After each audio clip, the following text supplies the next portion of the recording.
everyone, Dr. Jeff back with you again this week, and Fiona's still here. And anyways, we got a topic this week, which is a slipped rib. Slipped rib. Well, Yeah.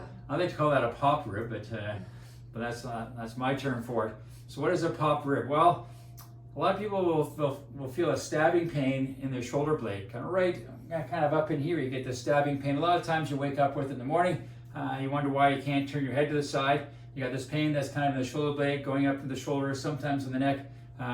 Some people feel like having a heart attack, and they're worried. They end up calling 911 and go to the hospital, and they go to the hospital and find out there's nothing really wrong with them. It's just a muscle spasm.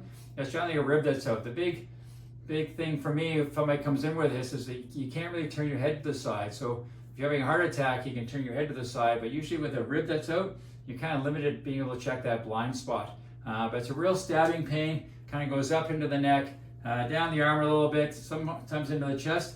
If it's really bad, you can actually get into the sternum, because the rib comes around, attaches to your sternum, and it will override on the sternum, so you get really tender here as well. But I call that a pop rib. Okay, so there are 12 ribs. This is the back of your this is your back, and so it attaches onto the thoracic vertebrae, and it has two motions. One is caliper, which slides out like that, and another one is bucket handle, which goes up and down like that. So what happens is that your rib could get stuck in one of those positions, and that can cause muscle spasms and ligament strains that cause your pain. Mm-hmm. And then so one of the number one cause of the slipped rib is sleeping with your arms above your head, and that's because of when you do that, you rotate your shoulder blade, and that your muscles kind of put a stress on your rib. Yeah, the rhomboids pull out those ribs. Yeah. Yeah, and then the second cause is chronic coughing, and also a big sneeze. The third is just lifting items, but especially over the head. And then the last common one is trauma, so like a fall. Yeah. Yeah, so the most common type of people come in to see me is they wake up in the morning, they've got this pain, they don't know really what they did. You also ask, do you sleep with your arms overhead? Yeah, well, there's probably a pop rib or a slip rib coming out. And yeah, you can also do it. People with chronic coughs that have a real bad cough, that dry cough, and they're coughing and coughing and coughing. And sometimes it's a big sneeze. You got a big sneeze and you put your arms up to hold yourself like this, and that's enough to kind of spread the ribs a little bit, and you'll get it. So how do we fix this? Well, this is pretty well a chiropractic thing. I see these almost every week. It's a very common ailment that we see here. I like to call it the magic adjustment, because you come in, we adjust it, and almost instantaneously the pain kind of goes, the sharp pain goes away. We'll put some stim and some laser on it. Usually within 12 to 18 hours, a lot of the pain's gone away. You can get your range of motion back, so be able to turn your head pretty well right away, as well as check that blind spot.